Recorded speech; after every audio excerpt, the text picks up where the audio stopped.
All right. Yeah, Thank you very you're much. welcome. So, please, would you like to add anything? Um, no, but I think she said everything, but like, the same thing with the timelines and the dates. And I would also suggest that if you're applying to multiple schools, with the Excel sheets that I mentioned, you could create like an extra column for like dates and set reminders on your phone to create like project management timelines. So maybe you could have like a timeline for each milestone. So like a timeline for your personal statement, a timeline for your letters of recommendations, a timeline for everything. So that sort of like keeps you on track. Because if you don't really structure like um or plan everything, everything just goes haywire.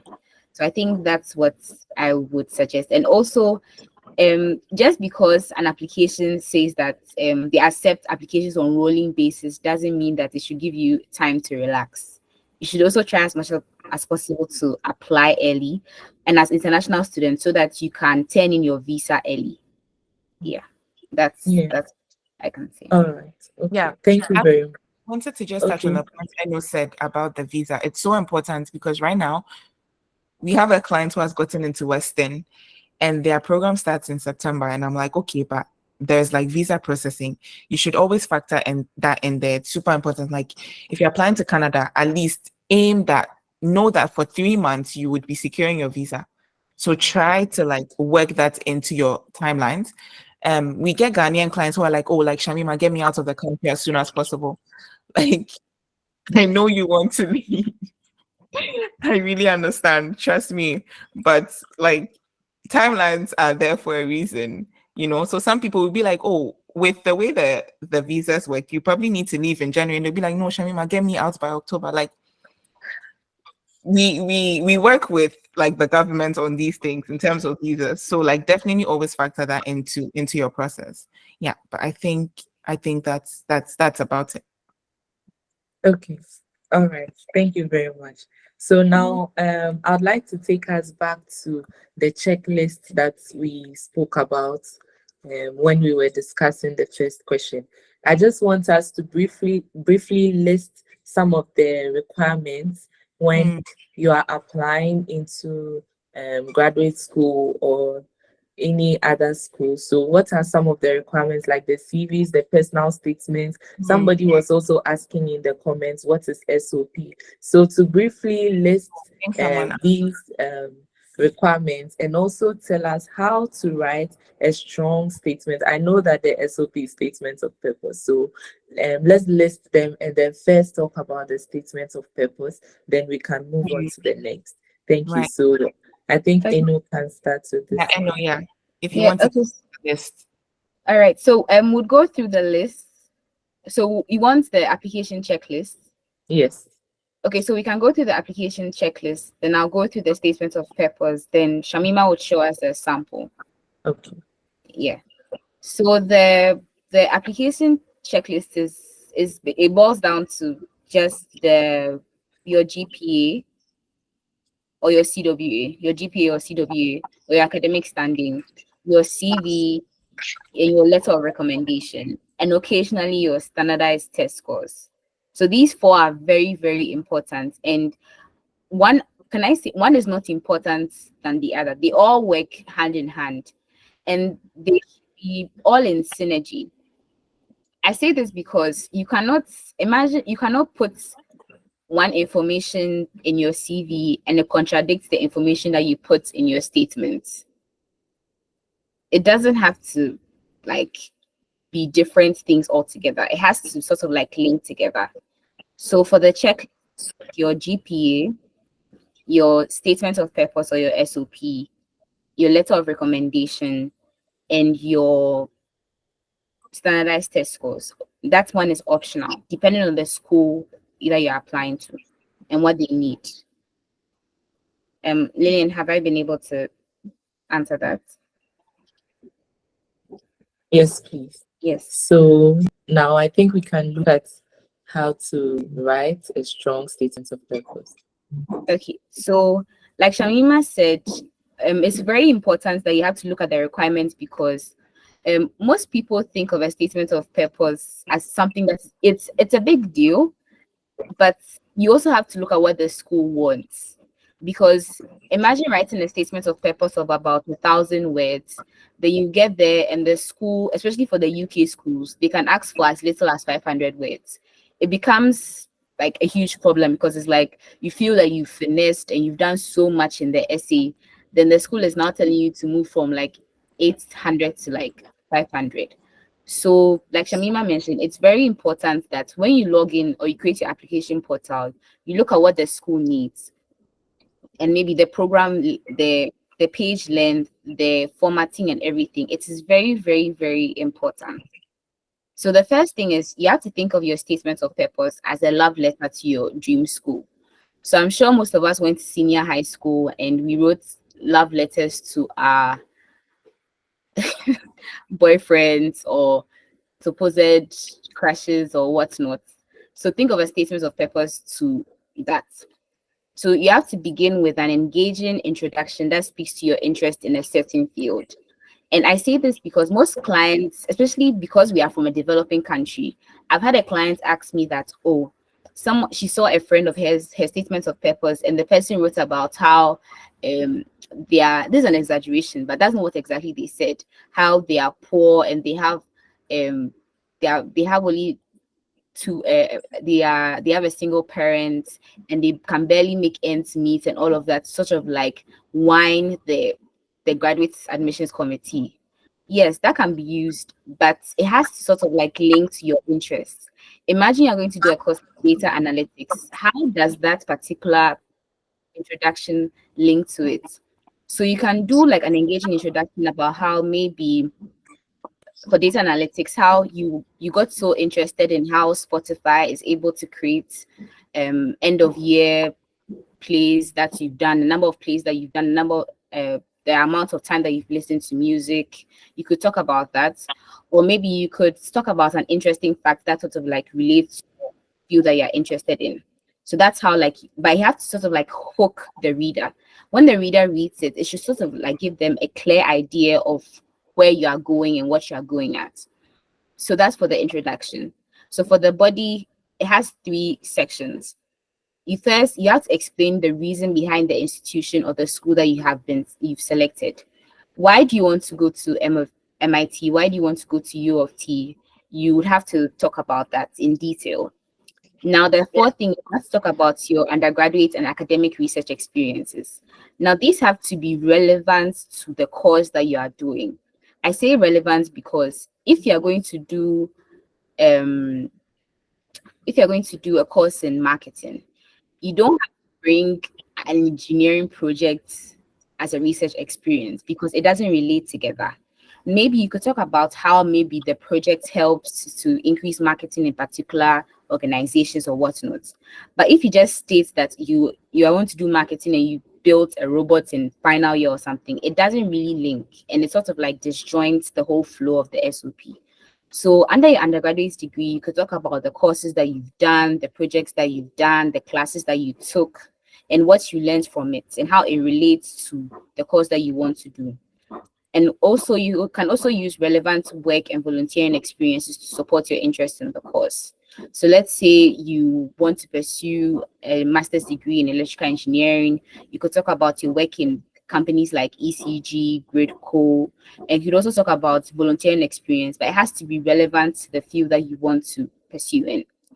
So the last thing is you have to remind the admissions board why you've selected the university and be specific when you do this. So I don't know, but it's very cute when maybe someone is telling you something and they are specific about the things that you like, or they are specific about some things about you, or maybe how maybe your eye has this color of brown, or maybe your hair looks this way. It makes you feel good. So it's the same way about the institution. You should be very, very specific. So maybe talk about a research institute that they have in the school that makes you want to go there. And one of our personal favorites is when you talk about a lecturer in the university that you would want to work with. So you could say that you want to work with so and so lecturer because the research that you've done has sort of like helped you when you were doing your final year project, and you want to learn so and so and so from them. And in your conclusion, you have to re-emphasize why you're a great candidate for the program and express your hope of being accepted. So your conclusion sort of like summarizes everything. So you talk about why you're a great candidate in terms of talking about your work experience, your undergraduate degree, your academic research experiences. And you can also talk about why going to that school and why pursuing that master's would help feed into your long-term or short-term goals. And as well express hope of being accepted into the school. Now, I think Shamima would take us through a sample. It's amazing because I was like, wow, I know, like I have very few things to say. Oh, Hey, I've done well because you obviously like you said everything. What did I even want to add? the Actually, sample.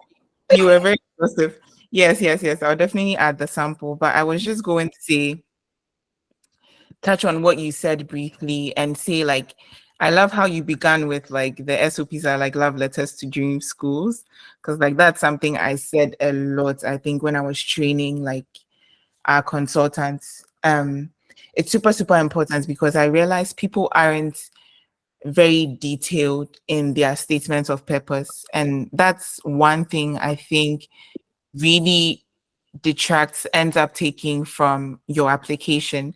Like Eno said, when you like a guy, when you like a boy or like a girl, you want them to know, like, oh, I know your favorite color. Like, I've learned about you. Like, if you like me, you know I like fufu a lot.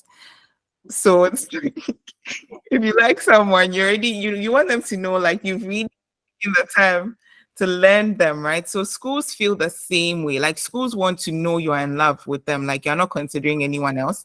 You might be considering other people, of course, but they really like that exclusivity. And so, like Eno was saying, in your application, don't neglect research on the school. I think that's something I see a lot of students do. Like they would write very beautiful intros, and then in the end, they're like, for like when they get to the school section, they're like, oh, I want to school here because of your state of the art facilities. Every school says they have state of the art facilities. Every school thinks they are amazing. Every school thinks their professors are great. But what ends up separating the women from the girls are the details that you put into it. So like naming a specific professor will take you a long way. Naming a specific research institute would take you a long way as opposed to saying state of the art facilities. It's a bit like a cop out. Like it's a bit lazy to say state of the art facilities because like every school says they do. Schools like it when you actually go into detail, you prove that you've learned about them. And I think that's something we really excel at IBS because I kind of drilled it into everyone's head like once you join, I start drilling detail into your head because I've seen detail help me succeed a lot. And I think it's a very good thing to go above and beyond.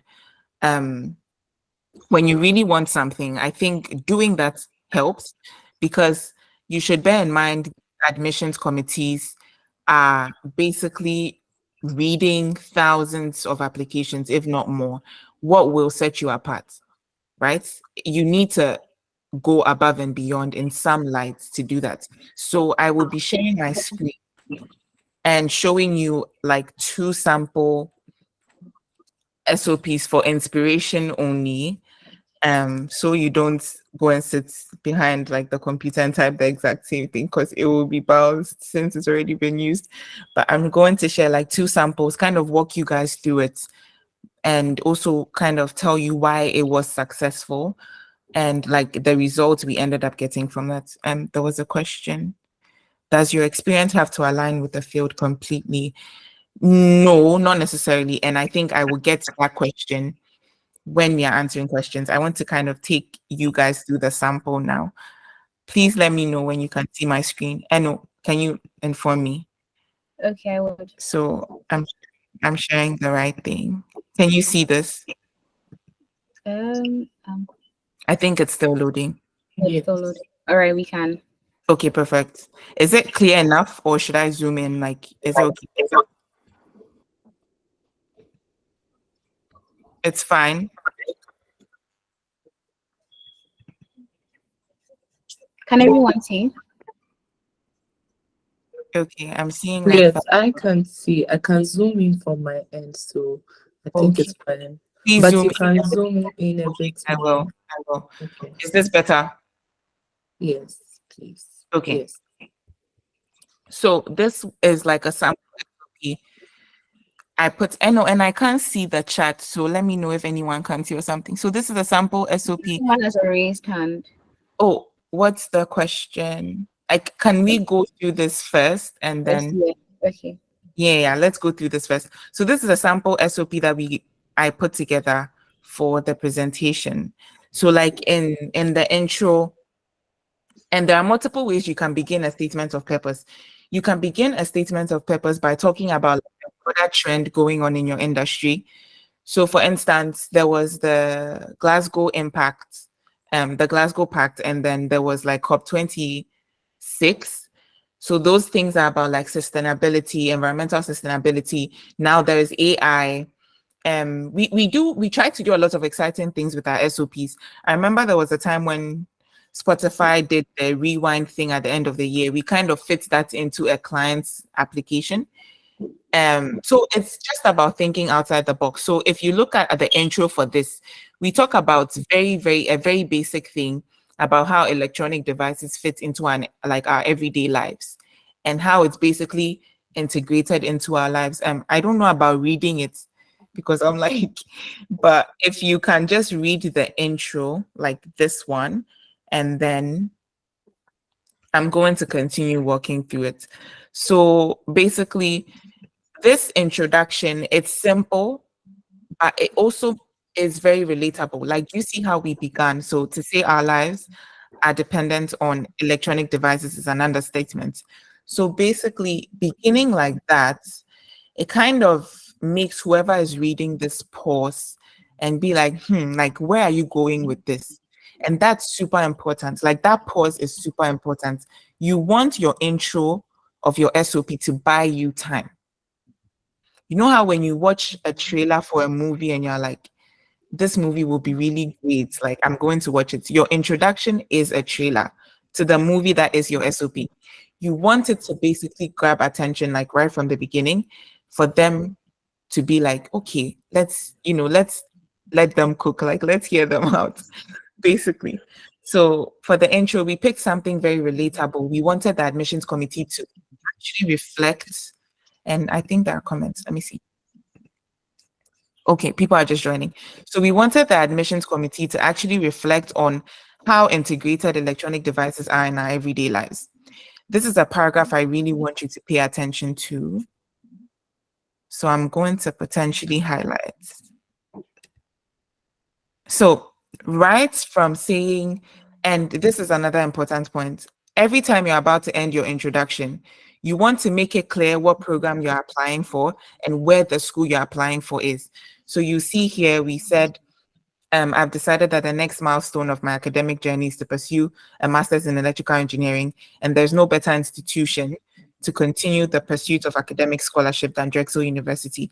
So we end on a note of like, this is my interest, this is my observation, this is the program I want, and this is the university I want to study. It's very important you make that clear in your introduction. Again, I'm saying this because I've read quite a number of SOPs and students never make it clear in the intro what the name of the program is. Because some are like MSc, some are MENG, like make it just like differentiate it what program specifically you're applying to. So the highlighted paragraph is a paragraph I want you to really pay attention to. So I'm going to zoom it as much as I can. So I think this is what I was pointing at. So we give very specific details about the university. And we even go as far to say a clear example of the university's unparalleled dedication to research can be seen in its 2018 research expenditure. If we didn't do our research, there is no way we could have known that Drexel University in 2018 had a research budget that exceeded $20 million. It is too specific to get. But the more specific you get, the higher your results or the higher your chances of getting admitted. Because the admissions committee just feels like you really want to get in because look at the depth of the research you've done. And then we go on to say a reason why this client wants to apply there. So additionally, the school's commitment to complementing theoretical knowledge with practical experience is another reason why I am certain that I would thrive in this environment. We talk about the school again. Drexel's unique cooperative program gives students the opportunity to gain 6 months of industry experience. Again, something very specific. Harvard might give students 12 months of experience. University might give students 4 months of experience, but we know Drexel gives them 6 months of experience. Another very specific detail that cannot apply to any other school.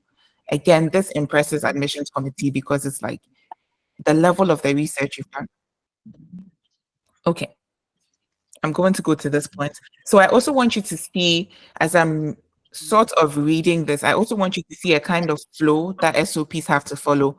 So you begin with an introduction, you kind of make a statement, you talk about a broader trend in the world. So here we talked about electronic devices, then you get into more detail. So it starts from kind of like, it starts from being broad. Think of like an inverted triangle. It starts from being very broad at the base, and as it gets to the bottom, it narrows down. So the third paragraph, we talk about the client's degree and some of the experiences that they've had. And I want you to note again the level of detail in this SOP.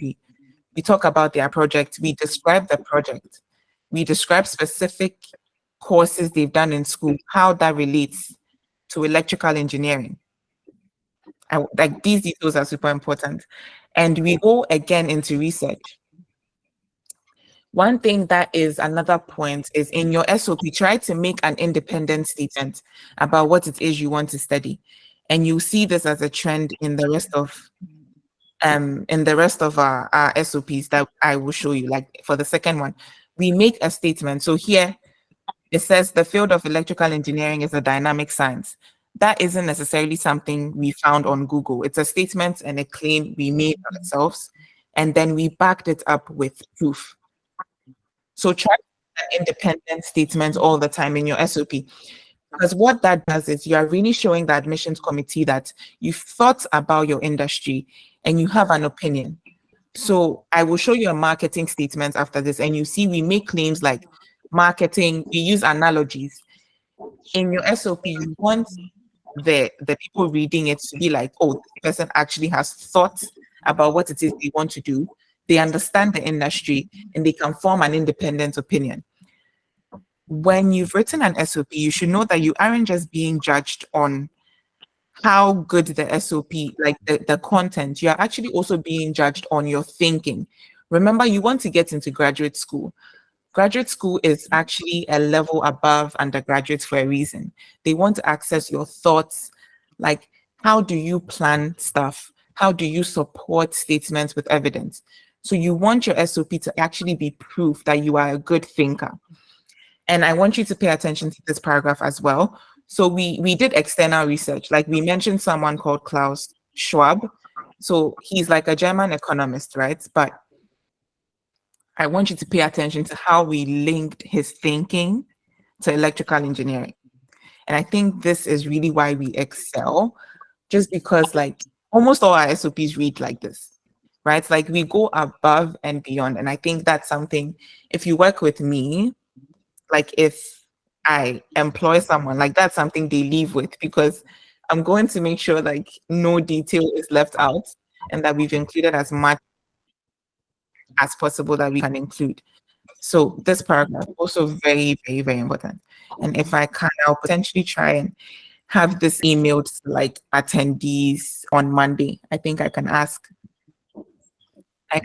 Debs to do that. So and then we again going back to more detail. We mention a specific professor's name. So this you see that this is bolded. So about a fourth industrial revolution in this paragraph. And then going down, we also mention a professor's name and the fact that they used, so basically around this time, a professor at Drexel was doing 3D tumors to study cancer formation. And that's something we found not on Google. We found it in a news article about Drexel, and then we ended up following that path, and it led us to an article on the Drexel website. Again, differentiate yourself. People aren't doing this. Everyone is just searching Google Drexel, and it comes up, and whatever they see, they write it. If you forget everything we say today, I want you to really go with this thing about going above and beyond. It's so important. Like, not only will you succeed in graduate applications, you end up succeeding in life, because where people get tired, where people stop, you still actually keep going. And people like superficial things. Everyone likes to stay on the surface. It really pays to get your hands dirty and do the hard work. It's very, very important. And then always try to end your SOP on a note of like, so you see, we say ultimately, I want to be an innovator in my field, and I'm certain this program, as well as the innovative and experiential learning environment at Drexel, is just the right foundation I require. Always end your SOP on a very positive note. Try to re-emphasize some of the main things you said, and kind of state why you're a good fit for the program, why your program aligns, like that kind of thing. Well, yeah, the admissions council ends up reading all the SOPs. I think that's how come they decide who to admit and who not to admit. So for sure, they actually do take their time to read it. And so this was one of the SOPs that we did for Drexel. So just by the way, Drexel University is a very, very, very good school, I believe. A lot of our clients have gotten in there. Actually, no client of ours has been denied a Drexel acceptance. And we've won like over 100,000, I believe, from Drexel in scholarships for Ghanaian students. It's a really good school.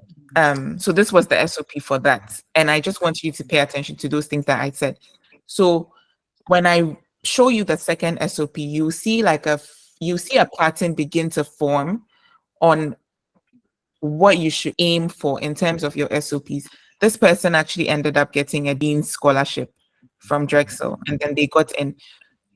I'm going to show you the second one, and then you should basically start to see a pattern begin to form. But I'm going to take a pause if anyone has any questions about the SOP I just went through specifically before I get to the second one.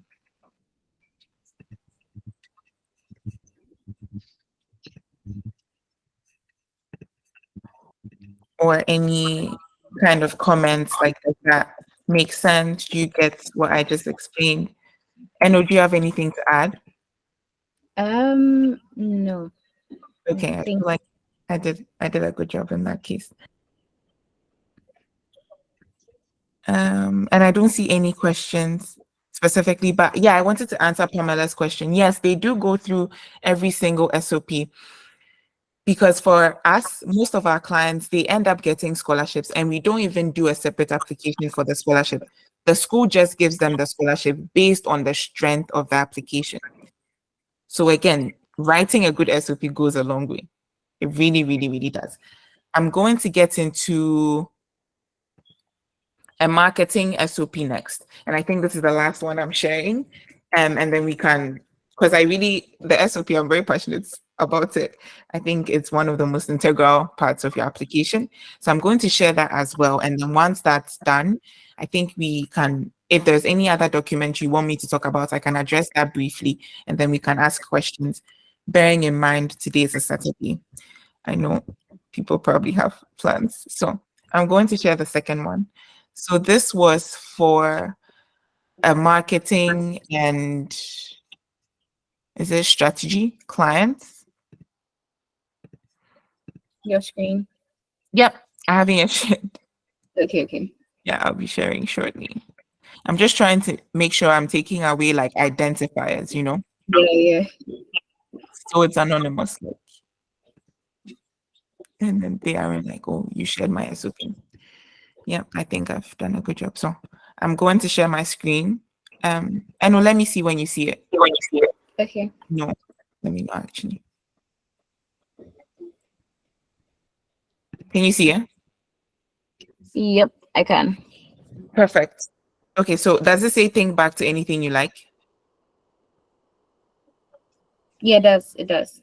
And okay, perfect, perfect. So this was an intro as well for a marketing and strategy statement at Warwick. And if you know Warwick, Warwick is like one of the best universities in the UK at the moment.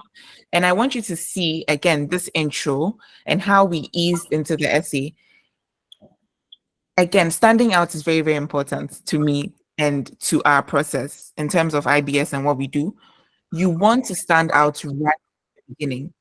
So do you see how we say think back to anything you like and there's a full stop? It really just makes whoever is reading your essay be like, where are they going with this? When you can get people who are reading your essays to think, you are probably 70% into getting an admission from the school because your SOP isn't boring. Your analysis is really strong, but you're also getting them to really reflect. So this is how we began like an SOP for a marketing and strategy statement. So we asked like the admissions to reflect on the consumer choices they make. And then this is just like a playful and fun exercise to do at the beginning of an essay. So we asked them to think about why they choose an iPhone over Samsung, like even though both are mobile phones. And then we asked them, why do you choose Nike over Adidas, even though both companies produce running shoes? And why do they work in Microsoft Word as opposed to Google Docs, even though those two things practically allow you to do the same thing? And then we kind of got into saying like one might say that the answer to this is preference, but I say it is marketing. So in this case, speaking on behalf of the client. And then we go into some research here. So we talk about how just do it is like one of the most memorable phrases of our time. It's also a core component of Nike's brand. And then we talk about what this tagline alludes to. But also one very important thing I want you to note here is this paragraph. So there was a certain year where after incorporating Just Do It into their brand, Nike increased its share of like sports shoe business in North America from 877 million to 9.2 billion with just alone. Again, the level of detail and research. So obviously we found this. And citation, that's another thing I'm passionate about. People make claims in their SOPs that aren't their idea, but they don't give proper citation. Again, as you are writing, and no, you probably have to mute Oh, so sorry. my voice doesn't repeat. Yeah, and as well. Okay, thank you. Again, as you're writing your SOP, you really want to convey the fact that you're ready for graduate school. Graduate students know how to cite sources. If you are incorporating things that aren't your idea and you aren't citing properly, it doesn't come across well. So we basically put in there that after incorporating Just Do It into their brand, there was a time where Nike went from 877 million to 9.2 billion with that phrase alone. Again, for a marketing and strategy statement, this obviously proves that this person knows their marketing. So I think this is what I want you to take note of. Using each SOP, we kind of set the client up almost as a deep thinker in the industry they want. That will make you successful. That is what have schools like throwing money at you to come there. That is where you really start seeing the results. And then we end here saying like Nike shoes don't sell just because of their quality or consumer preferences. They sell because of the inspirational message the brand communicates, a message that has been widely adopted only through strategic marketing efforts. So this end kind of signals already what we are about to get into for this client. And I highlighted this again because I want you to see the similarity between this and the SOP I read before this. So you see where I pointed out in your SOP, it's good to have an independent thought. Like try to say something, try to make a claim. And it could be anything. Maybe you think environmental sustainability is the next big thing in the world. See, that's like, just by the way, why do you think it's the next big thing? Make a claim in an SOP and try to back that up with evidence. So here we say, like, I've come to understand marketing through an analogy my mentor once shared with me. Mind you, this client, the mentor didn't share anything. Just by the way, like no mentor shared anything. This was just, I believe this was my idea, but I was like, it would make the SOP that much stronger to establish some independent thought on marketing. So so think of this mentor as hypothetical, but we were like, according to her analogy, the founder of every business is a surfer. Their product or service is the surfboard, and their marketing strategy is the wave on which they surf. Without the buoyancy waves produce, even the best surfboards will make surfing difficult for the surfer, since the wave is needed to keep him afloat. So basically, we were getting into the fact that, and this is where I was saying analogies. Do you see how we sort of related marketing to surfing and a marketing strategy to waves? You know, when surfers are actually surfing, the waves assist them. No matter how good a surfer is, if the wave isn't good on that day, they potentially can get hit. It's the same analogy we wanted to apply to business. Your business might be good. You might have a good product. You might have a good service. But if your marketing strategy is shit, no one is learning about your product. You are making no money. Why? Because you haven't taken the time to build advertising. So again, this just will make an admissions person be like, no, be small. Like this person isn't joking. They really mean them. So this is what I mean about like detail and just really making sure you are coming across as some kind of thought leader in your SOPs. And then here we kind of got into a bit about why iPhones sell out because of the marketing stuff they do. And then please remember again, I told you, try to introduce your program and the university, if not in the first paragraph, in the second paragraph of your SOP. It's very important. Here we go into detail on the clients, their experiences, like their education, and when you're writing work experiences in your statement, please try to big yourself up. Don't try to like, and I see Black women most of the time are guilty of this. Like when we are helping even career clients, they're like, oh, Shamima, I don't want to sound too much. Be too much, take up space. It's very important because why? Like the people you are competing against, trust me, they are coming with everything they've got. So do take up space. Don't be afraid to actually talk your shit in quote. It's very important. Like big yourself up on paper because you come across as impressive. And try to include some statistics in there. So we say this client joined the team at BTL Ghana, dubbed Africa's fastest growing experiential marketing firm. There, they worked on product launches. You see, we mentioned some very big name clients here, and the fact that they took part in 25 successful campaigns, which led to the variable name to easily 50%. reference them later on in our code. I think For someone example, I could say a variable name. no worries. So we mentioned some very big name clients, and then we mentioned like percentages, like 50% of clients retention. Those results are super important to see in your SOP. And then we talk about the university this client attended. So at Lancaster University, they pursued an undergraduate education in marketing. We talk about their research. So one of the very first things we ask clients when we are onboarding them is, what research have you done that's related to the program you want to pursue?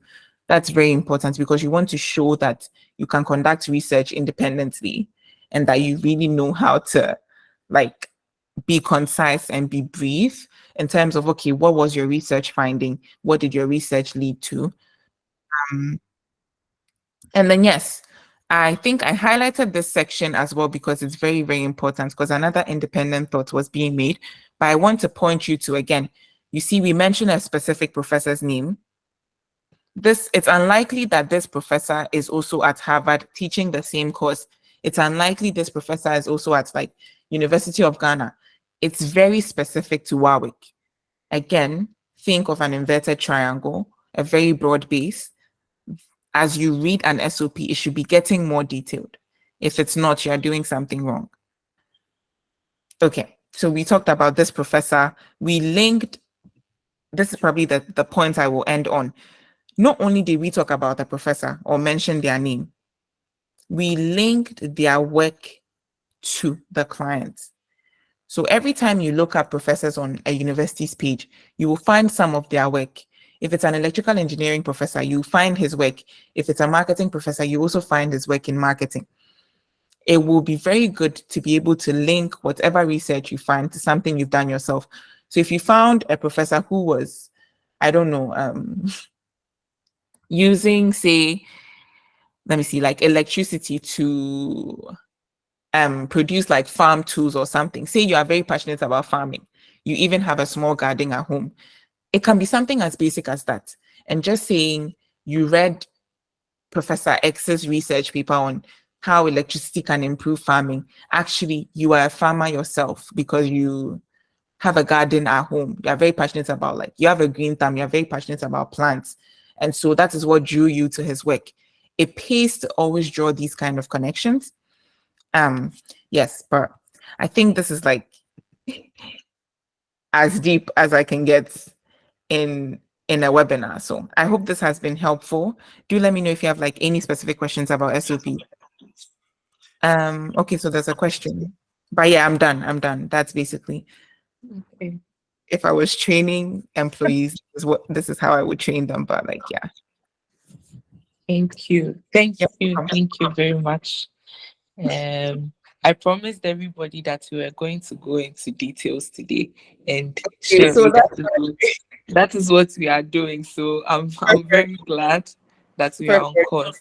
Okay, Perfect. so now that we've looked at the statement of purpose, we want to look at the recommendation letters. Is there anything specifically that we can do to get good recommendation letters? How do we beg our lecturers? I mean, you already spoke about how difficult it is to get True. recommendation letters from Yeah, Ghanaian professors. So true. let's talk about the recommendation letters next, Right. and then we'll move on with the next few ones. So, And that, and then I would just wanted to answer someone's question. So someone asked, what is the ideal length of or number of words? So typically this one, to follow the school's instruction.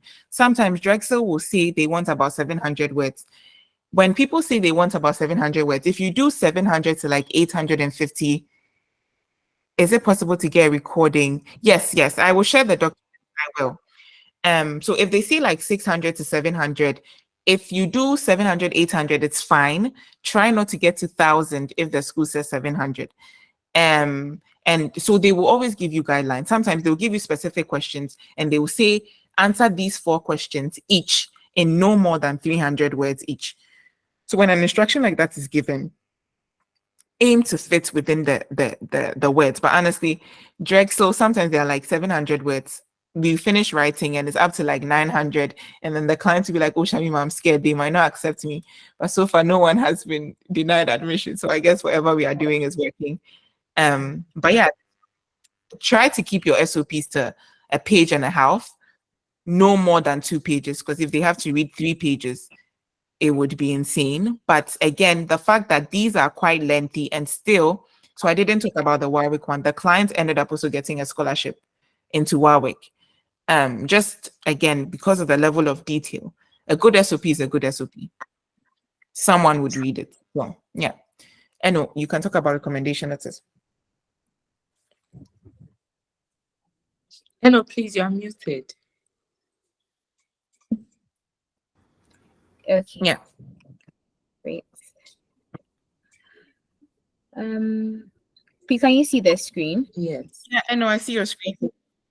All right, so the recommendation letters. So first, in terms of how to get it from the lecturers, I don't know. That one is the lecturer, but I would say that try as much as possible to do it very early. So like if you want to apply for a program and let's say the deadline is in January, I suggest you start like now.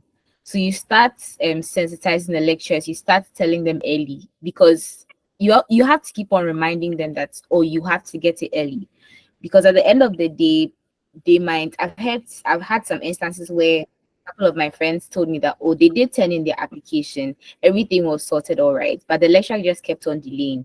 So you don't do it, you don't do the essay, then after that the recommendation letter is the last thing. it should be one of the first things that you should start reminding the lecturer that okay, you want to do it early, you want to like hurry up and get it done early. So I think that's what I can say and help you about that. But in the situation where you have to write a draft for the recommendation letter, it has to be very, very detailed.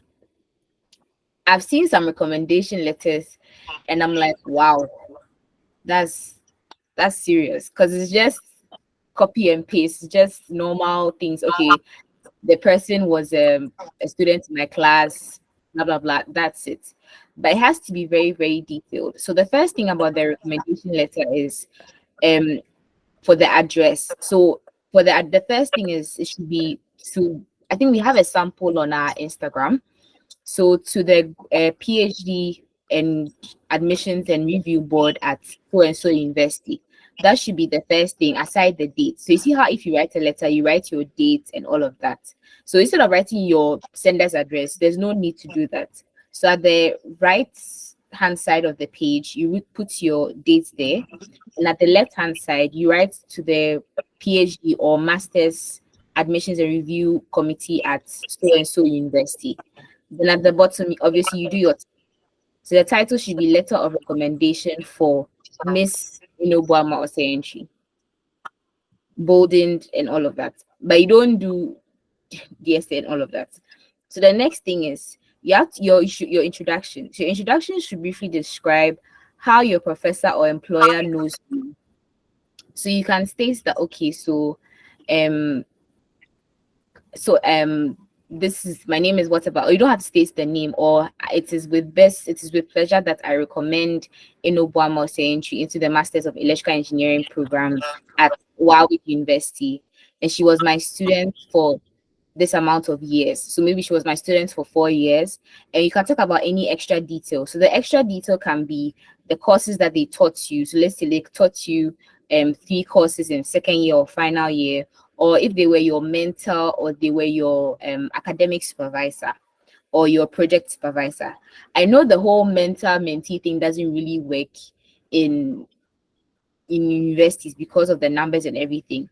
But in the situation where the lecturer was registered as your mentor, or the professor or the employer was seen as your mentor, you can use this to your advantage. So any extra detail that you can talk about your relationship can be put in your introduction. Now, your body of your letter should include detail why your professor should endorse you as a good fit for the program. So here you can highlight relevant qualities and experiences that you had. So let's say you could talk about how, and you shouldn't do, I find it was even a personal problem for me. But when I was doing letters of recommendation for clients, I can, for most clients, all right, okay, so they have communication skills. They have communication skills. But the thing is that the communication skills has to be tied into the course that you have to do. So if maybe I am going to do a course like electrical engineering, the lecturer should talk about how I have a strong grasp on electronics, I have good research skills, and my mental aptitude with regards to calculus and the other the mathematical courses is top tier, or any of that. You should always highlight that in your um body. You could also talk about how maybe the assignments that I did, my project work that I did, what I did, or you could also talk about the summary of the project work that I did in my final year. You could also talk about if the person was your employer, you could highlight projects that you did at work, and that's where you should mark as an wherever you work, whether national service or internship, you should highlight the mini milestones. It doesn't have to be something that is very, very huge, but it is something that, as long as you made an impact or you made a difference or you even went on a tour or something, you should write it down and use it to your advantage when you are writing your letter of recommendation, so that you can say that okay, so you were part of a project that involved the so and so work in maybe Abuaso mines, which helped do so and so and so. Even if you were just collecting data, you were just carrying their bags or whatever, you still helped in the project. So it's also something that's important that you have to include. And the conclusion should reaffirm your professor's support for your application. So you should still highlight it and drone it in their heads that okay, I still endorse so and so's application because of this and so qualities, and I believe that the qualities that they have would make them exceptional addition to the graduate school body. Then you sign off with yours sincerely, and I guess that's it. So funny enough, we actually have a post on recommendation letters on our Instagram, and you could check it out. Yeah, I put the Instagram link in the chat. Like that's the Yeah. most recent post. Yeah. And I think you shared like almost everything in terms of recommendation letters. And yes, like someone asked in the chat, should you write your own recommendation letters? Yes, I 100% am for that. If of course, if the professor would allow, honestly, I think it improves your chances the most. My brother is currently at University of Pennsylvania. I helped him with his application, but I ensured that he had his like recommendation letter. He wrote it himself. Like he actually ended up writing it himself because the professor was so free with him. And that's another thing I will kind of get to a bit. The professor was so free with him that the head of department was like, you know what, like Nigel, we like you and we really have seen you work over these years. Like write your own recommendation letter. I will read it and I will sign it. That's super, super important. But you can only get to that point if you have built relationships with professors. And that's something I think for our, should I say our generation? That makes me sound very old. But for our generation, I think we don't do well. We don't really do well with sustaining and building relationships for the long term, right? Like, and it's little things. You don't even need to be the best students in class, but things like greeting, things like showing up and actually being attentive, things like that can get you in the good graces of professors. Like, and I'm saying this, if graduate school is important to you, if you have a good relationship with professors, it really, really helps. Personally, my professors, when they write recommendation letters for me, they share it with me to edit myself. That's how tight I am with them. Like they share it with me and say, Shamima, this is how I've presented you. Do let me know if there are corrections I can make. And this is a whole professor telling me to make corrections to their own recommendation letter that they've written. I think we take more detail and care when we write our own recommendation letters as opposed to the professors, because I don't know, but the ones I've read, especially, and no offense, the ones I've read, especially from the Ghanaian professors, is really bad. Just because of how they go about it. Like sometimes they talk about how prayerful the student is. I've seen this in a recommendation letter before, and I was like, nah, prayer there. Like this person wants to get into grad school. Like, yeah, then boy, then like at that point, like, would they be praying for the graduate program? Like I wasn't sure. And the fact that the person comes to class on time, that they are very prayerful, they like the word was pious. And I was like, hey, that shocked me. That shocked me, honestly. I mean, who be that? But something like that is what I'm basically seeing, like who here at that point in time, pious day for like graduate school. It doesn't being pious, it's good, fine for your Christian life, but this is graduate school you're attending. Like it has nothing to do with what a good graduate student you can be. So I think that's something that probably the Ghanaian professors can work on, to be honest, because they are so generic. Amma came to class on time. Amma was friendly. Like they focus too much on behavior, I believe, and not enough on what. Okay, Amma was friendly, we get that, but what research did Amma do? Who was Amma as a student? Did she answer questions in class? How did she contribute to like discourse about courses? These things are the important things professors should be mentioned. But I realize that they leave these things to talk about behavior. Only God knows why. And Eno made an important point. Make sure that your documents are in sync with each other. So don't say you worked at Shell in your SOP and then in your recommendation letter, it's BMO or it's like First Atlantic. At that point, it's like, oh, which is which, right? There's a certain way recommendation letters should be written to back up what you said in your SOP. So if in your SOP you said you did research while in undergrad, you did research on maybe how snails give birth, and then your recommendation letter, your professor is saying your research was on how snails move. At that point, it's like, this is just a very basic example. At that point, it's like, oh, what research did you do? Like, fine, it seems like you did research on snails there, but what were you investigating? So make sure there's that level of zinc. And again, professors aren't patient enough to make sure that they are doing all this for you, right? So that's why I recommend you writing it yourself and then getting it to them to review. But I know some too are enemies of progress. They will never let you write it yourself, but they also won't write it well. I know some professors are like that, and I will pray for them. I don't know why. There's so some lecturers have an issue with writing it on their, I'm not sure. Meanwhile, they are too busy to give you one. Yeah, I think you're kind of speaking to what I'm saying. They are too busy. Oh. I think in Shi they call those people konongo kai. I think like they won't do it, but they won't also let you do it. Yeah, but yeah, basically, like you are busy, but you also give me the opportunity to do it. Like, I mean, I don't know. I don't know. You're just your enemy in professor form. What if the professor you need has left the school? Are they still in your country? Maybe you can find them, or maybe find like another professor. And this should be a last resort. But I know some professors will take money and sign it for you. Like some actually do that. Ghana, there we hear things, but yeah, that happens. Quick one, is there a workaround where the school send a link? Yes, the school send a link to the professors for them to recommend. And that's even worse. Some professors don't even use email. Oh, like, I don't know, but like how? So the email, the links end up expiring. Then the school will now be messaging us that we didn't get it from the professor. And the professor's like, I haven't seen it. Meanwhile, it's there. Oh. I don't know. I don't know. It's very frustrating. Email for them to recommend you personally. Yes, I know Ghanaian professors, honestly, and they'll say they haven't seen it. Sometimes that's what they say. Some professors too will use Gmail accounts. I don't even know again. What if most of your classes were online? Yeah, Ghanaian professors always shock me. Even if most of your classes were online. Yeah, it doesn't matter. Like an exchange program, the professor, if you can get a foreign lecturer, me, I recommend that go with that, honestly. This is not even like, this is bias, pa. Like, I'm actually being biased against Ghana. If you have a foreign lecturer who can write the recommendation, that I go with them. Like, I'm being so for real. The wahala with the Ghanaian professors is too much. Should you waive your right to review? Yes.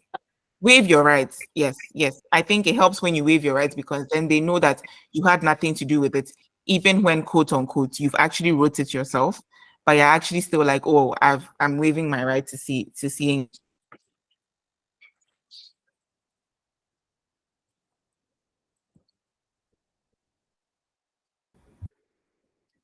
I think she went off. Oh. Um, so Eno, please, would you add anything to the letter of recommendation? Okay, so the last question was the waiving your rights. I think it's a personal preference, but normally I don't do that. I'd like to see what the lecturer will turn in this, so that in the situation where I'm applying to like another school, I'll tell them that okay, and if they would understand, they will tweak it or they will change it. But aside from that, yeah, I think she's joining. Yeah, she's joining. Great. All right, welcome back, Shamima. Please, you may continue from where you left off.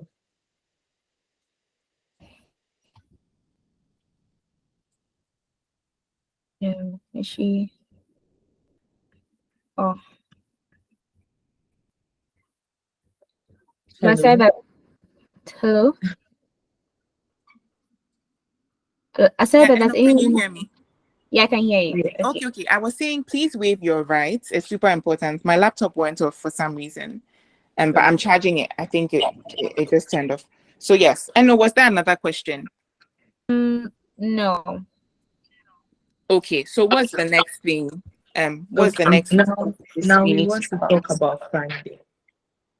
funding? Okay. Yes. So we'll talk about it at a go. First, how to fund your journey through graduate school or when you're studying abroad, and Mm, then countries that offer better funding opportunities. right. And no, I think you should breeze through this so people can ask questions because I'm looking forward to that because I know people have specific questions we might not touch on, and then we Yeah. can do that and then we can end.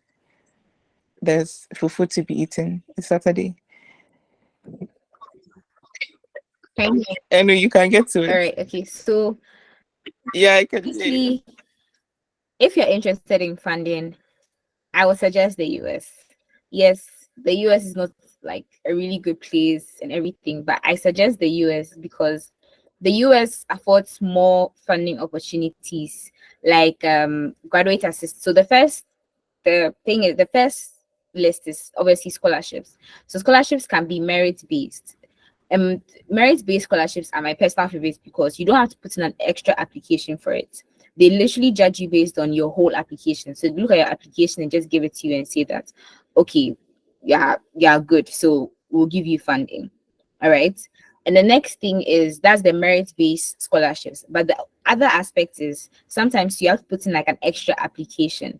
So most of the time schools will send you a link and say that, oh, that's after you've even gotten admission. So after you've gotten admission, they might say that we think that you might benefit from so and so and so. So if you want to apply, sure, then they'll give it to you, right? And please note that there's no generic scholarship application.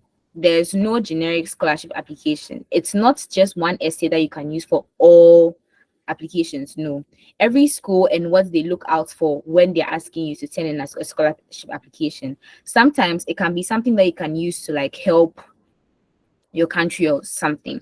Another time too, it can just be talking about yourself and your goals. So please just look out for that before you say that, okay, you want to send in a scholarship application. The second thing is graduate assistantships.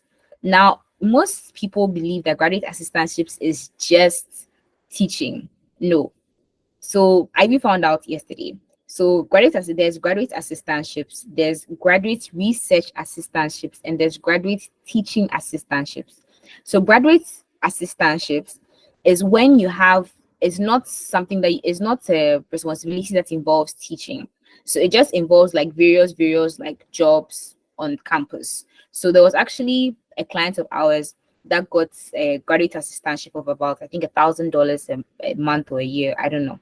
That was last month or so. So she got a graduate assistant. So you can work on campus. So you can either work in the administrative office, you can work in like various roles that they think that you can do. Say thank you, please. $1,000 a month. Yes, $1,000 a month. So that's like the graduate assistantship. Then there's the graduate research assistantship. So that one you can be a research assistant to the lecturer that you are assigned to. So that's where the whole aspect of cold emails come in. So most of the time, I know that the clients send out the slots that okay, they want they're looking for so and so to work with, and they have to have so and so and so. So in a way, it's like you're applying for like a job.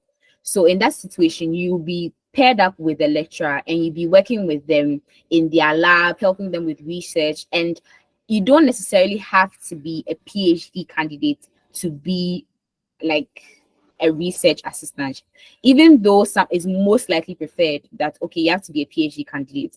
Most of the time, if you're a master's candidate, you can still apply to be a research assistant. Yeah, sort of. Then there's the graduate teaching assistant. Yeah, okay. Showing you had a question? No, it's just me. Like when you're done, like I will just say something. Yeah. Then there's the graduate teaching assistants. So that's like the normal TAs that we have in Ghana currently. So just like the research assistants, you're assisting the lecturer with teaching. So for the all three, it comes with most of the time it comes with like a full tuition waiver or partial tuition waiver with a stipend, right? And most of the time people shy away from it because when they see graduate assistantship, they think that it is the normal teaching thing. But you should know that it doesn't necessarily have to be you teaching. You can literally be working on campus and just get money. So in a way, you are working to get money. I don't know if that makes sense. It does. That's everything funding in the US. But for the UK is quite competitive because it's the most of the scholarships are the Chevening scholarships and the Great Scholarship and Commonwealth. So it's great, but just that it's very competitive because those ones are very country specific. So for like the Great Commonwealth and Chevening, they have slots for Ghana, and you don't know how many years like you're fighting for this pool of money with different Ghanaians from different parts of Ghana in different um schools. Do you get? So it's very, very competitive. And me personally, if a client comes to me and tells me they want to do it, I would say you really have a lot of courage, because that one, it's like it doesn't really matter about your grades and everything. It's just your application, and they have to pick like from a number of applications that's coming. So it's very competitive. For Canada, there are not a lot of opportunities for international students. So that's why I'm Mm. really trying to pull the narrative from Canada to the US. Yes. So I hope I've exhausted everything. Shamima, you wanted to say something? Yeah, just on the Canada bits because it's not easy. Like I want to say, it's very, very on some very rare occasions do clients actually end up getting Canadian scholarships just because Canada barely gives those for master's applications. Like the best time to get a scholarship is when you come here as a student for undergrad and you are applying to university. That's the best time to get scholarships. And yet you find that a lot of people ask me like, oh, Shamima, I want you to help me apply to Canada on full scholarship. And then I will tell you the truth right from there that I'm probably not the one you should be working with. Like I hope you find someone who can help you, but it would definitely not be me. Just because I think one of the things I'm always going back and forth with Eno on is being realistic and telling clients the truth. I try not to sell dreams to clients. So at the end of the day, they know that Shamima said she was going to do this for me. That's exactly what she did, as opposed to me telling you I will like get you a fully funded scholarship to Canada and then that would happen. I think that's something clients should be very, very aware of. In terms of Canada, there aren't that much scholarship opportunities for master's applicants. But they are for undergraduate students because sometimes schools have very, very specific scholarships for undergraduate students. US is ideally the country for scholarships. They treat students like NFL players. If but yeah, like obviously people don't want to be short and that kind of thing. But the money there you get, you might be short too, but the money for school there, you will get it. That one is guaranteed. That's what happens. That's what happens in the US. And then you know, every country has its disadvantages. You sort of need to like just wait and be like, like what do I want at the end of the day? So I wanted to just break it down, the three main countries for you. For Canada, Canada has the toughest admissions process. Canada has the toughest. So like Canadians, they will mafia you by all means. Like when you're applying to Canada, don't just apply to one university. Honestly, I won't recommend it. Apply to like two or three, and then maybe one will favor you. Canada has the toughest admissions process, but also people come here for the after school benefits, like the postgraduate work permits and that kind of thing. So me, I understand, but just have this at the back of your mind. You most likely won't get a scholarship. So that's why people apply for colleges and that kind of thing. US, dear, they will really mind you in terms of scholarships because anyway, I think sometimes one client can get over 100,000 from Ghana, like they get over 100,000, you know. So like they will bring you in, but like I told you that there's one disadvantage, which is I've already shared that. So that's with the US and with UK, they give scholarships, usually school specific scholarships in terms of like percentages. So they'll be like, oh, you get 15% off your tuition fee, 20% or 50% off. That's how UK works. So if you want scholarships, USA. If you want where you get admission easy, UK. If you want after school benefits, Canada. For me, that's how I categorize them. UK, we've had a client get admitted in 8 hours, right? That was Nana Kofi, Nana Kwame, I think. He got admitted in 8 hours. So the same day. That's UK for you. They don't delay. Canada will take 3 months at least before you hear an admissions decision. So that's the difference. And USA, I think Prensila got admitted in 10 days. That was Drexel, exactly. So that's the difference between those three countries. Um, is there Okay. anything else? Yeah, but Lillian, I think we are done in terms of the. Yes, yes, yes. I think there are questions in the chat. Oh, okay. How would the So I think how would the applicant answer the question about if he or she would be able to attend without funding?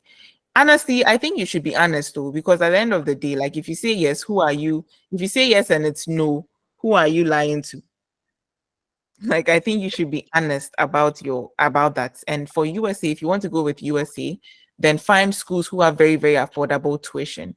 think that's also an a way to go. Yeah, there are good universities in Australia actually, and in Netherlands too. If you can search for this university, it's called KTI, I believe. KTI. I've put it here. KTI, I think it's in the Netherlands. We've had a client who got a fully funded offer from KTI. So there are countries people don't consider actually. Like I'm not saying go to China, but go to like the other countries you can potentially attend that aren't mainstream Canada, USA. Like go somewhere. Yeah. Lillian, I think we are. Yes. Yeah. Okay. So now we just want to briefly ask about researching and to know about the schools and what they want. I mean, when you were speaking, you spoke about how you saw something in a news article concerning Drexel, which led you to their website, etc. So we just want to know how exactly should we do the research, and But then the follow up on this question will be in relation to contacting educational consults such as IBS. Do you think that it's? I mean, I for one, I'll always tell people that if there are consultants like IBS who are mhm, very good at what they do and they are going to get you in school, why don't you go to them? But do you think that an individual should just do their own research and just apply? What are the chances of getting in? So first is how to do the research to know exactly what information is important. And then secondly is in applying, do we need the consultants or we can just sit down and do it individually? makes sense. Makes sense. So I think with the first question, in terms of researching schools, there are so many things you can do. You can find it on the school's website, and I usually recommend you go there first. School's website that will have the school's values, things like the school's, recent research that might be related to the program, professors. That's where we find it on the school's website. But also when you search Google, sometimes don't just look at the first page of results. Maybe go to the third or fifth page. You might find something very interesting on the school that other applicants might not care to mention. Remember, I was telling you the inverted triangle thing, that the base is broad, and then as you go, you narrow down, it becomes more specific. You might find research on like the fifth page of Google related to the school that other applicants won't bother going that far to search. And again, that's how you going above and beyond can play in your benefit. And then also speaking to like brand ambassadors of the school, creating a LinkedIn account. That's what I did when I was applying for my position at my current firm. I reached out to actual people who were already working there. So showing that you've actually been spoken to some of the students at the university really, really, really paints a good picture, because again, your enthusiasm, that you've done research beforehand and you are very, very, very interested in coming to the school. So all these places can be sources of information. The school's LinkedIn, the school's Instagram, the school's Twitter. Schools have social media accounts. Those are always good places to find information on the school as well. And then with seeking the help of educational consultants, I think you should know your capacity. Like if this is something you can genuinely do. And for us, for instance, we share so many free resources. I think I'm actually going to post our most recent one. Is about 5 do's and don'ts when writing statements of purpose. It's free. We share lots of free resources on our social media. But for our paid services, like if you need our help with like selecting the schools and making your application, then there's a fee connected to that. But even our consultations are also free, like 30 minutes, and then you can just chat a bit through anything you want to talk about. I think if you will actually approach an educational consultancy to help, I think one thing you should look for is a track record of success. As a career education consultant myself, I've spoken to a few people. They come across as very scammy, like, because clients, it's Ghanaians. Ghanaians, we are very fearful. Like, if you've spoken to a Ghanaian mother, they always think someone is going to take their money. And even my mom always thinks someone will take the money that's in her purse, so that we don't even know which side of the bag the purse is, but she still thinks someone is going to take the money from there. So Ghanaian parents are already paranoid. They always think someone wants to steal their money already. So like things like that, when you tell them, usually for the first time, it sounds like, oh, do you trust them? Like, do you know this person? How long have they been doing this? I think as a student, before you work with an educational consultancy, Do they have a track record?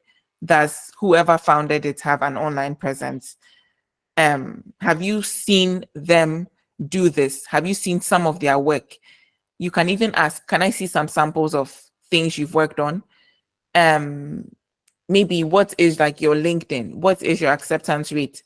Who are your clients? Can I have some clients to speak to in terms of like results you've achieved?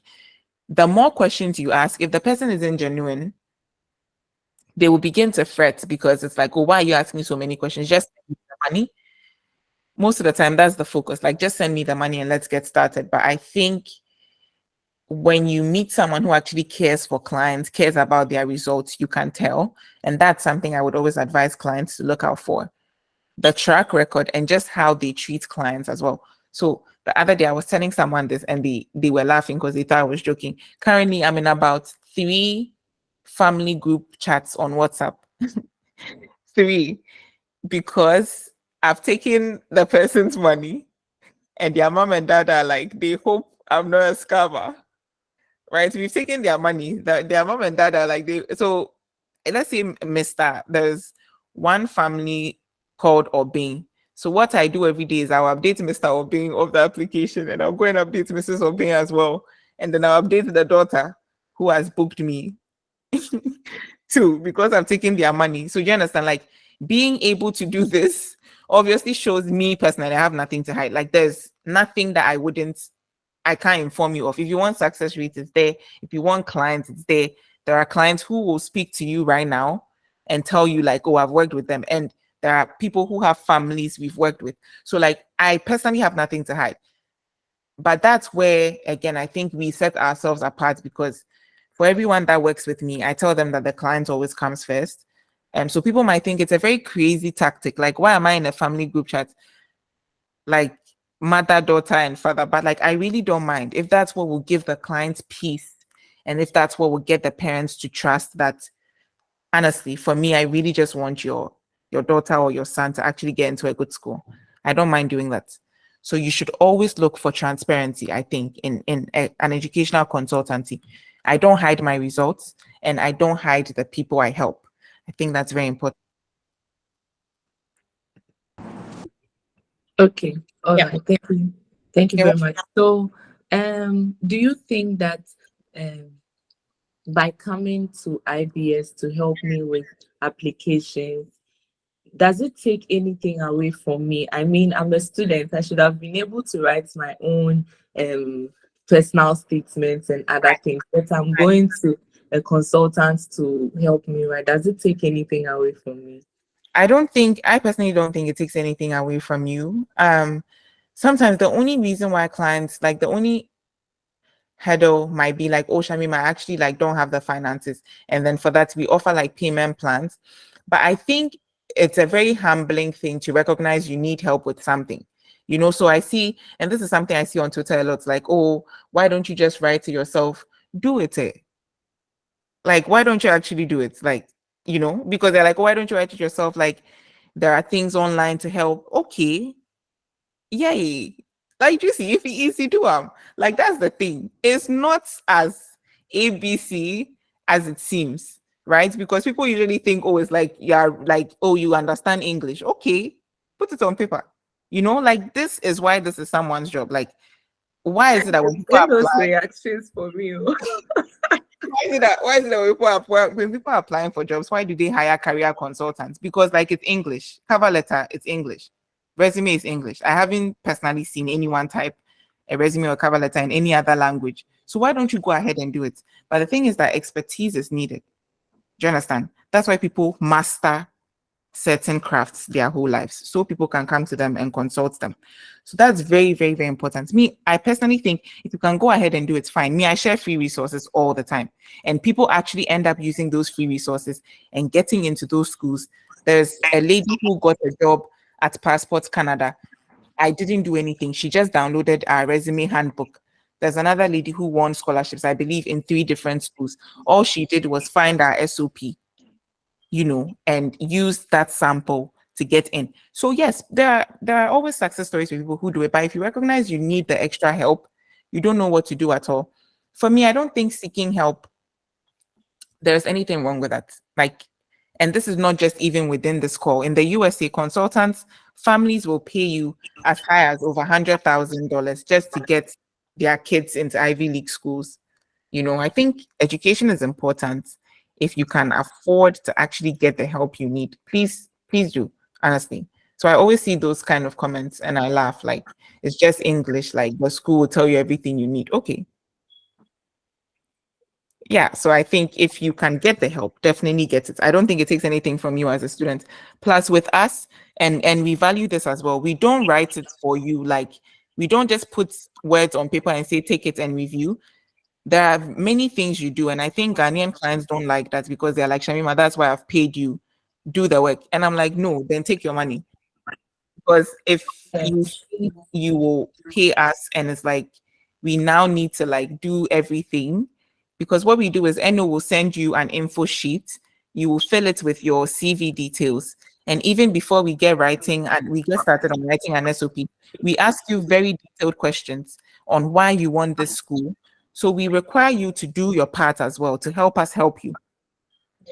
At the end of the day, the documents will come from us, but we will take a lot of your input as well. So the statement can reflect you at the end of the day. I think that's a very important thing. Yeah. That's brilliant. Please, do you want to say anything?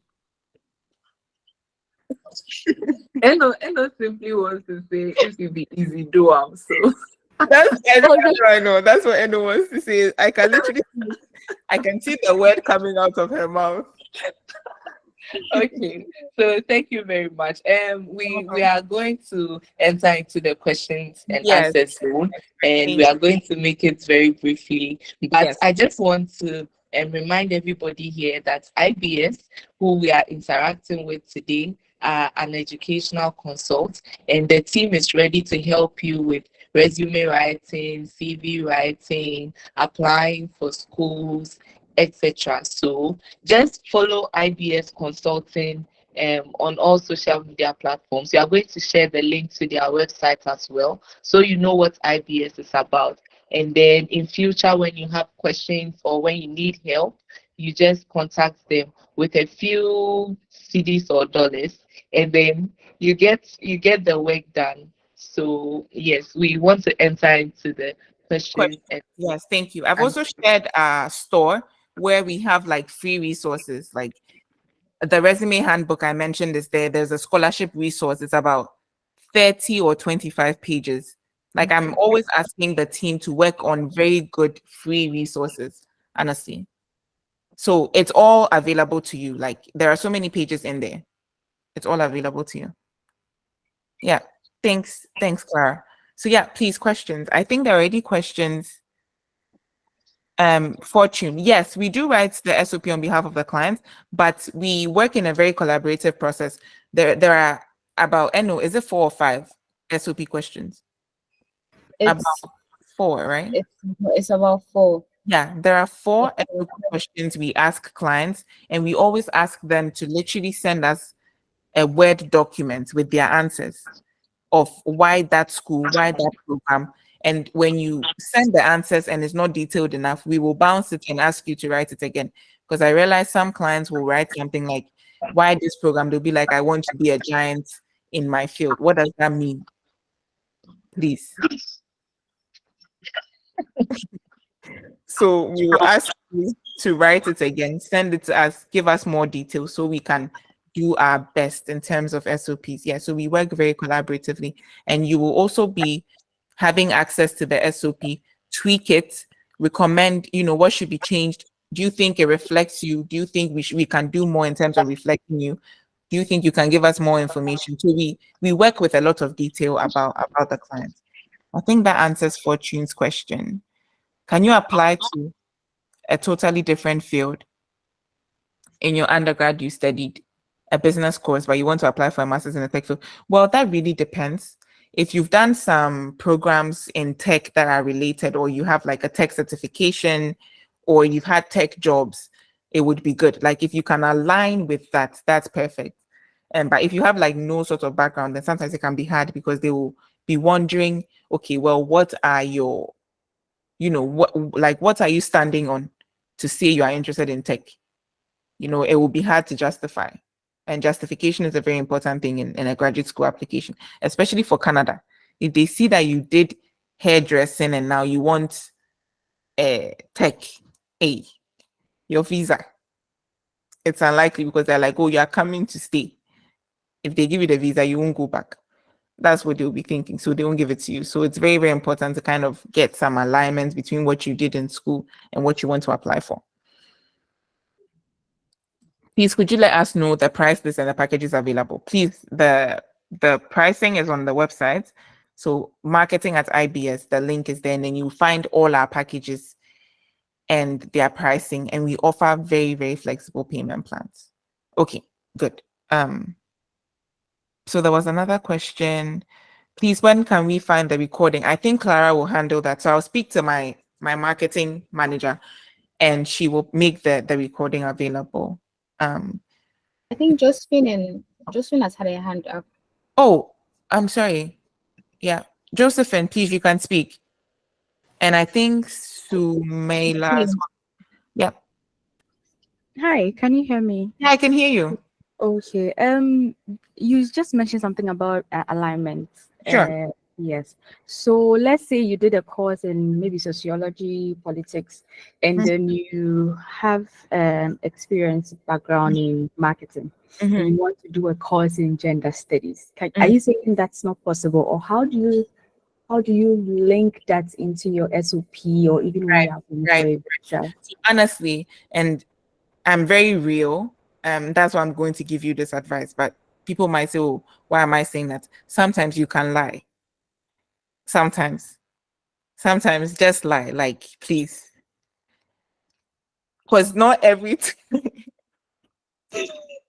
Lillian, you're laughing. Oh, like people don't like the truth. Me, I'm very honest. Like I really will be honest. Sometimes lie. Like let me not even mince words. The white people and like those like other people who make applications, they lie all the time. Like someone will say they created cancer clinic, like they were fighting HIV in like Iran, in Somalia. Like they've never even been outside of the US, but all these things are on their CV. I don't know why we can't take like pages from their book. Sometimes look at certain institutions in your country that deal with gender studies and be like you volunteered there, like put that in your volunteering experience, because typically no one is going to follow up and be like, hey, she said she was working with Dovsu, like which contact can I confirm this at? It's very, very unlikely. So sometimes put those things in there and be like, oh, you've actually even done. Another good thing you can use as a lie in quote is saying you've done personal research. That's a good one. Because if you go and say it's academic, maybe they'll follow up with it. Is it true that when she was in university, she actually did research on battered women?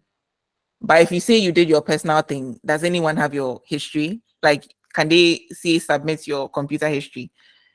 Put it in there. You've done personal research on battered women, like women who are abused in marriages. That was a personal research academic project you did.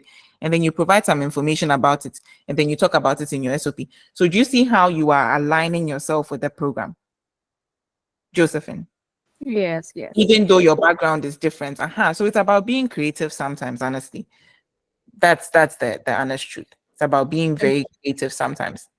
Okay, my original question. I just mentioned that because you mentioned something about alignment. Yeah. Okay, so the original question is, does age matter if you're applying for, let's say, graduate diploma or applying to a college and not a university? Does your age matter?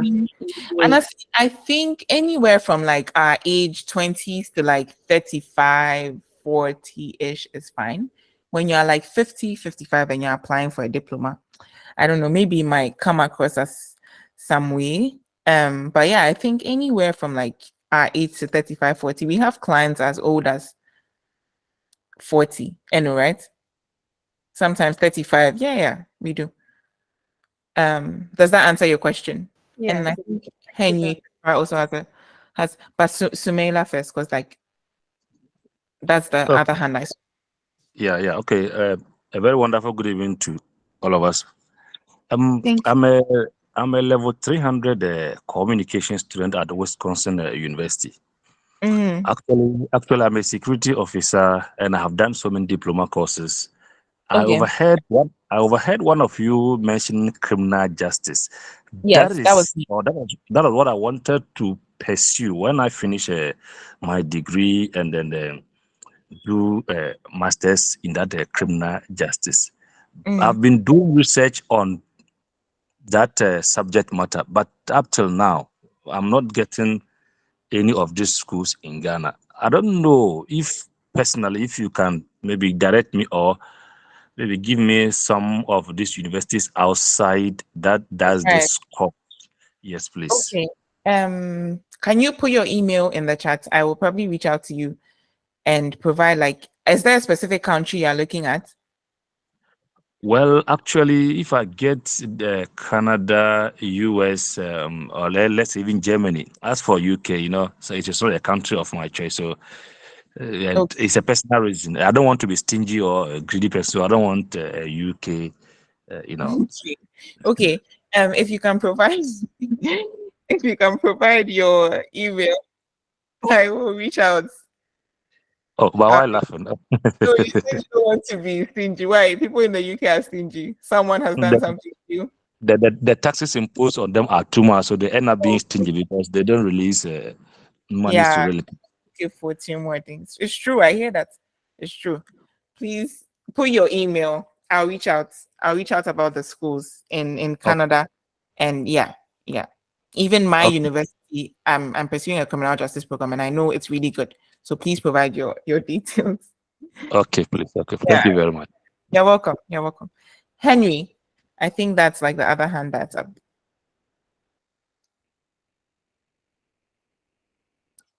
I think the question I wanted to ask is the one Suleiman just, Oh, you you're know, also that, criminal the justice. person just, yeah, I wanted to know Hey, and the the course schools is to apply popular. and the links.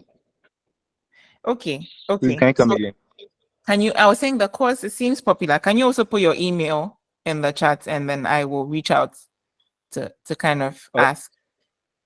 okay, sure. Thank you. Yeah, thank you. Thank you so much. There was a question on, please, will a 3.0 C GPA and a 2-year work experience without a GRE score help an individual get full scholarship in an MBA? It depends. For MBA, there's this university. It's called San Francisco Bay University. That's where, and that's where Prince Duka got a full scholarship, right? Yeah. And Eno, you are muted. Oh. Yes. Yeah, okay. San Francisco Bay University, please. If you want MBA, look here. If your application is really good, the chances of you getting a full scholarship are pretty high. I think that's one of the schools that I have seen as well. How much do you currently charge for your services, which help a student to secure a full scholarship?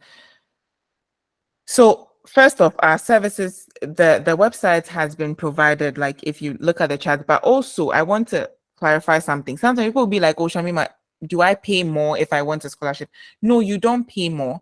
It just depends on your profile. Like we won't say if you want full scholarship, then it costs X. No, it just depends on your profile. And we work with the profile you have to make sure we are putting you in the best possible light to get a scholarship. Typically, our clients end up getting scholarships just based on the strength of their application. So we have a second class lower client who recently got, the school gave her a job offer and a scholarship, right? Yeah. Yeah, exactly. So she has a lower, but again, the way we will present you on paper, sometimes you even recognize yourself. But yeah, that's it. So sometimes clients ask us, is this me? And we're like, yeah, that's you. Like, that's what we've done with the information you provided. So if you want us to change your ID, please reach out. But yeah, I think Andrew has his hand up as well. Yeah, hello and good afternoon to everyone. My Hello. my question is a bit skewed towards engineering, right? Okay. So I've been on the call for some time, and it looks like most of you are in the social sciences. So is there Yeah. any package for maybe someone who does geomatic engineering and wants to further in mining engineering? Yes, so for engineering courses, typically, so I've already said for MBA, look at San Francisco Bay. For engineering, I would say look into Drexel. Drexel is a very good school in terms of engineering, from what I have seen. So look into Drexel. You might have lots of opportunity there. And between different fields in engineering, always try to find a middle ground. Like, how does maybe electrical engineering relate to the other engineering field you are trying to get into? What are the correlations between mechanical engineering and electrical engineering? It helps to have some kind of common ground you can go with to say, oh, even though my background is electrical engineering, I actually want to do a master's in mechanical engineering for so and so reasons. Please, have I answered your question? Oh, okay, okay. Yeah. Yes, yes. Yeah, yeah, All yeah. right. Thank you very much. You're welcome. And I think Edwin Okay, please. Yeah, raise the hands. and then Lynn. Yeah, Edwin. Okay, so I wanted to ask about the services, right? Yes, There are different packages on your website. So yes. assuming I want that package, but I want some things. Maybe I know there are 6 sample recommendation letters, and I know I only need 1 recommendation letter. So I don't need 6. Is there going to be a renegotiation of the cost? The cost. The So it package? depends. I think each client's case is different. So it's best like you kind of reach out and be like, oh, Shamima, this is the package I'm actually interested in, but I don't want this. But me, I'm very inquisitive. So when you tell me that, I'll be like, okay, the other recommendation letters you'll be submitting, show me so I can see. Because the thing about clients I've realized is clients are human beings actually are very complicated. We will do one recommendation letter, but you go and add those Edwin is pious, Edwin is attentive thing to it and come and ruin the chances. Do you understand? You remember the Ghanaian professors, they really like that he was polite and that kind of thing. So that might affect our results. And then you go and make a thread about me saying, oh, I actually paid Shamima X dollars and Revise the scout. I actually paid Shamima X dollars and didn't get in. Oh, you guys know that IBS girl is a scam. Like, please. So I will really now ask you, can you show me the other documents you are submitting in addition to what we've made for you? So I actually see, because one thing we do, it's a policy. We work with you till you get an offer. So till you get an offer, we don't stop working with you. And your results matter to me a lot. So I'll always ask to see. And most of the time, we are always right that the document they were going to add to the ones we had prepared was very scary. Very, very scary. Like sometimes when you see the CV, they want to complement the IBS SOP with, honestly. I just tell them, you know what, we will do it for free. Most of the time, that's what it comes down to. I'm like, no, do the CV for free because yes, I don't want to, I always want to make sure that the client's chances are maximized. So it's on a client by client basis. Edwin, does that answer your question?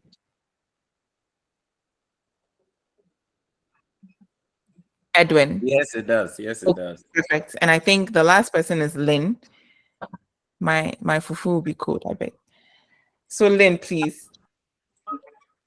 Hello, can everyone hear me? Yeah, I can hear you. Okay. My question is on colleges in Canada. So I wanted to know about like the graduate certificate programs and then how maybe good they are compared to masters. And when you are done with that, can you also have the postgraduate work like deal? Like you see in Canada, you get Yeah, to work. yeah. That's my question, Makes please. sense. Okay. So this is a good note to end on. I would say when you're applying to Canada, there are a few things you should keep in mind. One of them is DLI. DLI stands for Designated Learning Institution. And designated learning institutions are schools that the government has authorized to be able to host international students. So if your school isn't a DLI, you won't be able to school there. So that's a very, very important thing to note right off the bat. And then the next thing is, I know for our people, especially as Ghanaians, we care a lot about reputation. It's like, oh, someone will ask you like, oh, why you couldn't get a master's or like, or your diploma, like when your master's, like, don't focus on those things. What matters the most is you are in Canada, you are getting the education, you will get the same benefits. Look at the length though of the program. I know one person here who is going to Conestoga College for project management. His program is 8 months, but that was a concern for me. I said 8 months. Are you sure you get postgraduate work? And he had done his research. So the school told him 8 months would be treated as 12 months, and he would get a 1 year postgraduate work permit. But if the program is about 2 years, say a 2 year diploma, then your postgraduate work permit potential is about a maximum of 3 years. So always note those things. I think they're very important. But DLI is something you should have in your mind. Make sure your school is a DLI. Also know that schools lose the DLI status. So your school might be a DLI when you were in Ghana, but you come to Canada 1 year in and your school will be losing its DLI status. You need to make sure to know what that means for you as a student. Lynn, has your question Yes, been answered? please. Yes. So, do you have any maybe colleges you can recommend or something which Yes, would yes, be would be like for Canada? Yeah. yes. Simply type into Google DLI institutions in Canada, and they will show up on the Canadian government website by province. So it will show you if Ontario is what you want. It will show you if British Columbia is what you want. It will show you it will show you all the institutions you should be considering as an international student. Okay. Okay. Yes. Thank you very much. Yeah, DLI. That's the term. Okay. Okay. I think we've pretty much done well actually because it's gone over well, and people are still very engaged. I think it was a good session. So Lillian, do you do anything to close? And then please, we've Yeah. provided our handles as well. The links are all in the chat. Um I I will try and let Deborah send something around on Monday, but please, our links are in the chat and our social media, IBS Consulting. If you type that into Twitter, Instagram, you find us. You can always message us as well. And links to book our consultations are in our bios. The consultations are free. Yeah. Thank you. Thank you very much. Please, do you have anything to say? No? Okay. All right. Thank you. So, by way of closing, I would like to call Mr. Alfred Eligay, who is the former international president for FALAS. So, just give us his concluding remarks so we can close. Sure. Thank you very much. And can you all hear me? Yes, we can hear you. Good. Shamima, it's good to connect. And I mean, it's been like forever. I know. But finally,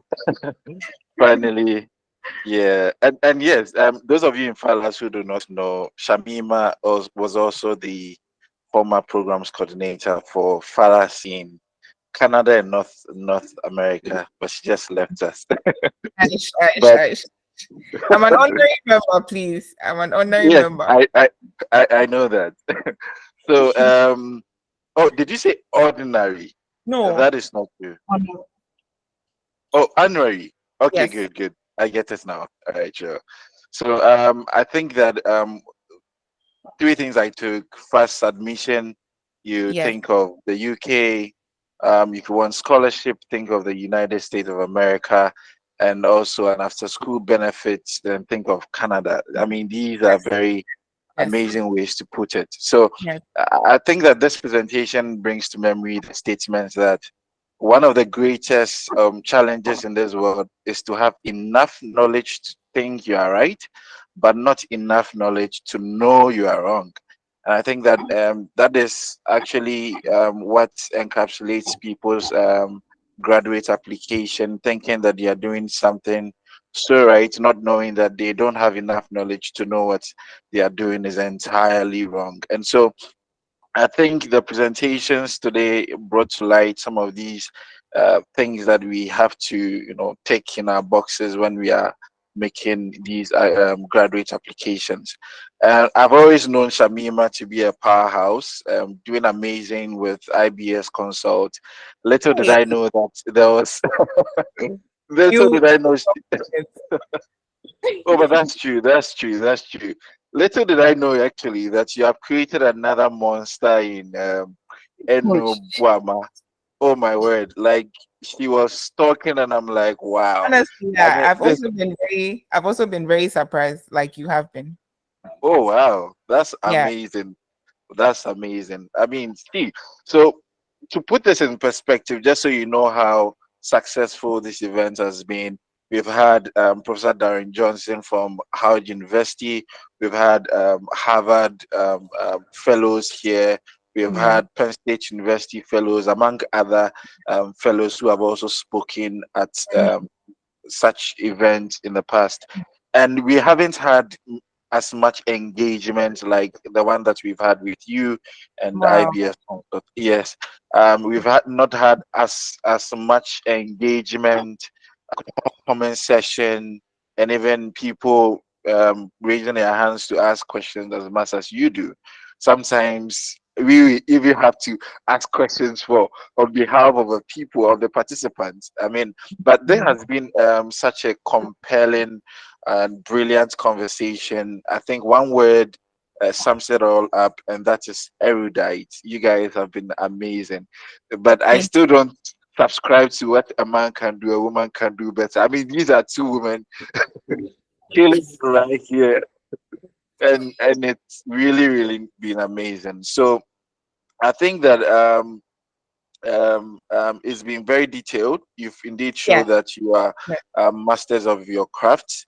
And I've also taken notes, and I believe that we are going to get as many people engaging you after this engagement. So once again, on behalf of the Federation in Ghana and also across the continent, I'd want to say a very big thank you to you, Shamima Nyamiche, for Thank you. making time of your busy schedule to feed our audience, and then also bringing another powerhouse in Eno Buama.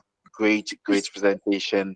I love you guys so much, and I mean, I would love this conversation to go on over and Yeah. over again every month. And Shamima, we have a conversation after this to make it Hey. even very big. Like, trust me, this must be bigger than you think it is. And Yes.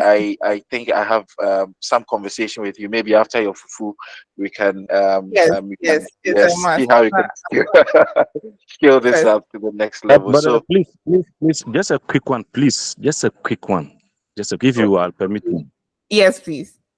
sure. I also wanted to suggest that please, once a while, you try and also come to some of the various schools in Ghana or some of the universities, so that at least Okay. coming like this, I need what we call career guidance, of which most of us, that's our issue. So even this Great. joining this platform, I even had a link from a friend who gave it to me, and then I Okay. quickly joined, and I had. So please, if something of that nature can be done, so at least Yes. Please. most of these Yes. universities in Ghana can also get benefit of what you guys are putting across. I'm really happy for this juncture. Thank you. Thank you. So we were in University of Ghana, I believe, last week. Last week we were in University of Ghana, but we will definitely be coming into other universities as well. And you personally, I'll be emailing you as well, because I think you wanted me to give you some suggestions, and we can talk over the phone as well. So I will Okay, definitely reach okay, out. madam. Yeah. Okay, madam. Okay, thank you very much. You're welcome. You're welcome. Alfred. All right, sure. So I mean, and the big thanks to you, Sir Smiler. And a biggest thanks to all of our audience, Falas Ghana, Mark, Thank you. Yeah. They've Ade, really done well, actually. yeah, Lillian. You guys are doing amazing. I could see that that's now they're always engaging me. We need Shamima, we need Shamima. And today I can understand why everyone wants to engage Shamima and IBS Consult. So once again, thank you to each and every one of you. And I hope to see you on the other side. I mean, hopefully in Penn State or Harvard or Amen. Oxford, Amen. you know. Amen. Yes, so I'll see you guys there in these schools later. So have a Amen. wonderful day, Amen. Amen. and let's all enjoy our fufu. All right. Thank Thank you, you. Thank guys. you very much, Thank Ellie. you, Ellie Lillian. didn't say he loves Palace members, so you only said you love IBS members. So yeah, okay. Someone We said shall we he shall wants to we shall join. meet at Someone, the other side. Lillian, there's a Prince Bernard Lillian, I said it. join. Oh. No. Alfred, Anyway, someone in the thank said he you. wants Thank to you join. everyone for joining. We shall be Palace. What you say? sharing the materials with you all, and if Yes, anything, yes. you can Lillian, visit the IBS Lillian, website. if you can connect Yes, with Prince Lillian. Bernard, Yeah, in the Prince chat, Bernard wants to join the Falas community. wants to join So Scholars Community. Okay. yes, so Okay. I think Lillian, you could send your contacts there or my contact. Then Lillian, we would put add put him a to the number there for them to reach out, please. Okay. If they All want right. to join. yes, put a contact there. Good. Oh, I Okay, even so see. Okay, let me just put mine. okay, good. Yeah. And please, Uh, yeah. Falas members, I mean, it's amazing to have you all. I think I did it, but Lillian wants me to mention Falas No, I members. mean you didn't say specifically that you love us. I love you guys. Thank you very much. Hello, We please. love Where are you you. located? Where are you located? Your office, please. I IBS. sent a message. We don't have an office currently. So currently we don't have an office, and we are working on that. So we work remotely, but we are incorporated in Canada. Did you want to speak to anyone?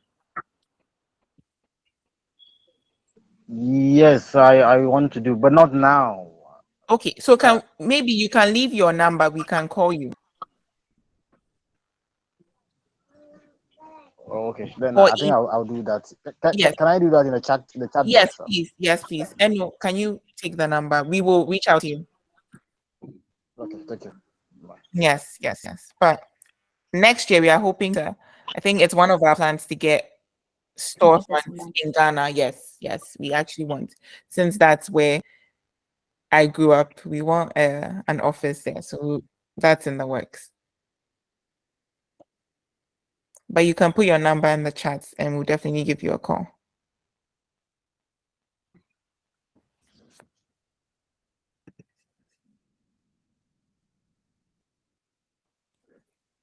And has he done that all?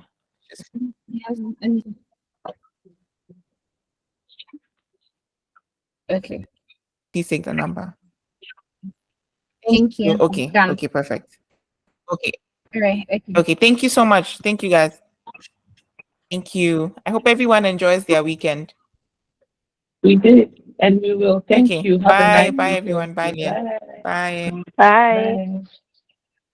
Bye. Have a nice weekend. Bye. Bye, guys.